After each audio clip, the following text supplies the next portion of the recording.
السلام علیکم دوستو۔ فیروز یمن کا ایک مشہور ڈاکو تھا۔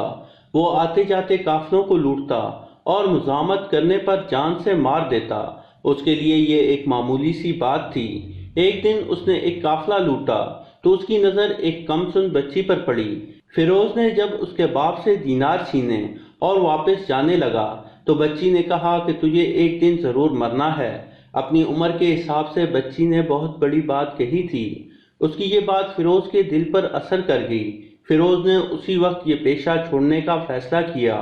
اس نے قافلے کو سارا سامان واپس کیا اور اپنے ساتھیوں سے کہا کہ اپنے اپنے گھر چلے جاؤ۔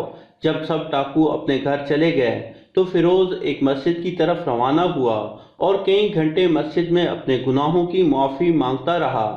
پھر دل میں خیال آیا کہ اللہ تعالیٰ مجھے اس وقت معاف کرے گا جب اس کے بندے مجھے معاف کر دیں گے۔ اس نے ایک کاغذ پر ان لوگوں کی لسٹ بنائی جن کو اس نے لوٹا تھا۔ لسٹ میں نام لکھتے لکھتے اسے ایک بیوہ عورت یاد آئی اور فیروز کے پیروں تلے سے زمین نکل گئی۔ وہ بھاگتا ہوا اس عورت کے گھر گیا مگر وہاں تالا لگا ہوا تھا۔ کسی کو معلوم نہ تھا کہ اب وہ عورت کہاں چلی گئی۔ مایوس ہو کر وہ اپنے گھر واپس آ گیا۔ وقت گزرتا گیا۔ فیروز نے ایک عورت سے شادی کی اور 2 سال بعد اللہ تعالیٰ نے اسے ایک بیٹی سے نوازا۔ فیروز ہر مہینے دوبارہ اس عورت کے گھر یہ سوچ کر ضرور جاتا کہ شاید وہ واپس آ گئی ہو یا شاید کوئی شخص اس کا پتہ بتا دے، مگر ہمیشہ ناکام ہی لوٹتا۔ فیروز کے چہرے پر ہر وقت افسردگی چھائی رہتی۔ اس کی بیوی اس سے پوچھتی تو وہ خاموش رہتا اور کچھ نہ کہتا۔ ایک دن وہ جمعے کی نماز ادا کرنے مسجد گیا۔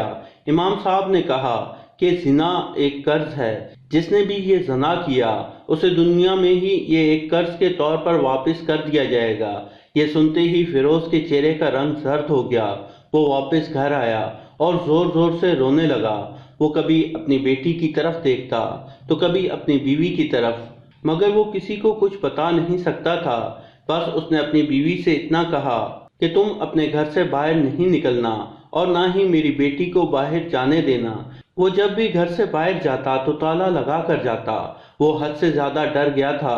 وہ کافی محتاط رہنے لگا۔ اسی طرح کئی برس گزر گئے۔ اس کی بیٹی جوان ہو گئی۔ اس نے اپنی بیٹی کے لیے ایک اچھے رشتے کی تلاش شروع کر دی۔ ایک دن وہ کام سے گھر واپس آیا۔ اس کی بیٹی کی طبیعت خراب ہو گئی۔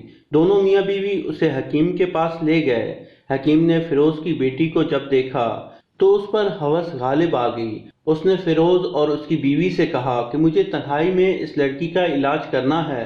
فیروز حکیم کی عادت سے واقف تھا کہ وہ ایک اچھا انسان ہے، اس لیے وہ میاں بیوی باہر چلے گئے، مگر شاید فیروز کو اس بات کا علم نہیں تھا کہ شیطان کسی بھی وقت انسان پر غالب آ سکتا ہے، کیونکہ شیطان تو اسی طاق میں رہتا ہے۔ حکیم نے لڑکی کو بے ہوشی کی دوا پلا کر زیادتی کا نشانہ بنا ڈالا، اور جب فیروز اور اس کی بیوی واپس آئے تو حکیم نے کہا کہ میں نے اس کو دوا دے دی ہے، لڑکی کو جب ہوش آئے گا تو اسی وقت ٹھیک ہو جائے گی۔ جب لڑکی کو ہوش آیا تو وہ کسی کو اپنی کیفیت نہیں بتا سکتی تھی۔ کچھ عرصے بعد لڑکی حاملہ ہو گئی اور اس نے سب سے پہلے اپنی ماں کو اس بارے میں بتایا۔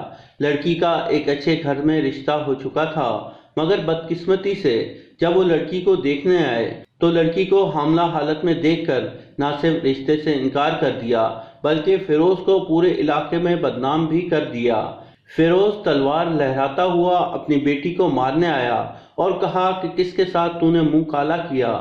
لڑکی نے کہا مجھے کسی مرد نے چھوا تک نہیں سوائے حکیم کے، وہ بھی نیم بے ہوشی کی حالت میں۔ اس حکیم نے میری بے بسی اور مجبوری کا فائدہ اٹھایا ہے۔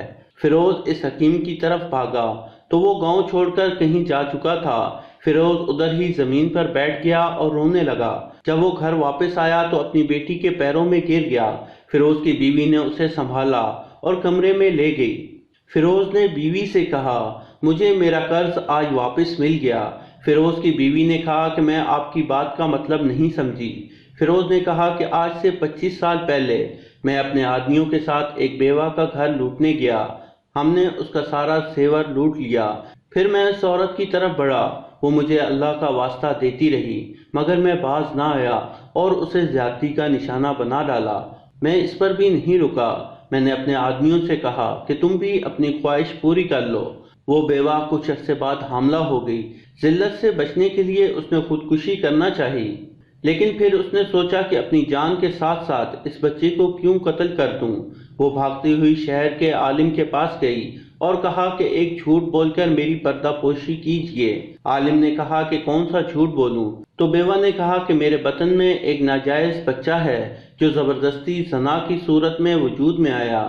جب یہ بچہ پیدا ہوگا لوگ مجھ سے ضرور پوچھنے آئیں گے کہ تمہارے شوہر کو مرے ہوئے تو ایک عرصہ ہو گیا، یہ بچہ کس کا ہے؟ تو میں گاؤں کے لوگوں کو آپ کے پاس بھیج دوں گی۔ عالم نے جب اس عورت کی بے بسی دیکھی تو کہا ٹھیک ہے، لوگوں کو میرے پاس بھیج دینا۔ بچہ پیدا ہوا تو گاؤں کے لوگ عورت کے پاس آئے اور کہا کہ تم نے کس کے ساتھ منہ کالا کیا ہے؟ بیوہ نے کہا کہ فلاں عالم نے مجھ سے نکاح کیا ہوا ہے، یہ اسی کا بچہ ہے۔ اگر یقین نہیں آتا تو جا کر پوچھ لو۔ عالم کی کوئی اولاد نہ تھی تو لوگ تحفے لے کر عالم کے پاس مبارکباد دینے پہنچ گئے۔ عالم نے تحفے قبول کیے۔ 2 سال تک عالم اس عورت کو یہ کہہ کر خرچ بھیجتا رہا کہ یہ میرے بچے کا حق ہے اور یہ میرا فرض ہے کہ میں اس کی کفالت کروں، مگر وہ عالم اس وقت حیران ہو گیا جب وہ عورت 2 سال کے جمع شدہ پیسے واپس کرنے آئی اور کہا کہ اب میرا بچہ اس دنیا میں نہیں رہا، آپ کا مجھ پر یہی احسان کافی ہے کہ آپ نے میری پردہ پوشی کی۔ وہ عورت 2 سال تک پیسے جمع کرتی رہی اور اپنی ذات پر 1 دینار تک نہ لگایا اور عالم کو وہ پیسے واپس کر دیے۔ یہ کہہ کر فیروز رو پڑا اور کہا کہ یہ سب میرے اس عمل کا نتیجہ ہے کہ آج میری بیٹی پر یہ وقت آیا ہے کہ اس کے ساتھ کسی نے زنا کر کے اسے حاملہ کر دیا۔ میں تمہارا اور اپنی بیٹی کا گناہ گار ہوں، مجھے معاف کر دو۔ تو دوستو، یہ تھی ہماری آج کی کہانی۔ پسند آنے کی صورت میں لائک کریں اور اپنے دوستوں کے ساتھ شیئر کریں، اور مزید ایسی کہانیوں کے لیے ہمارے چینل کو سبسکرائب کرتے ہوئے ساتھ موجود گھنٹی کا بٹن بھی دبا دیں۔ جزاک اللہ۔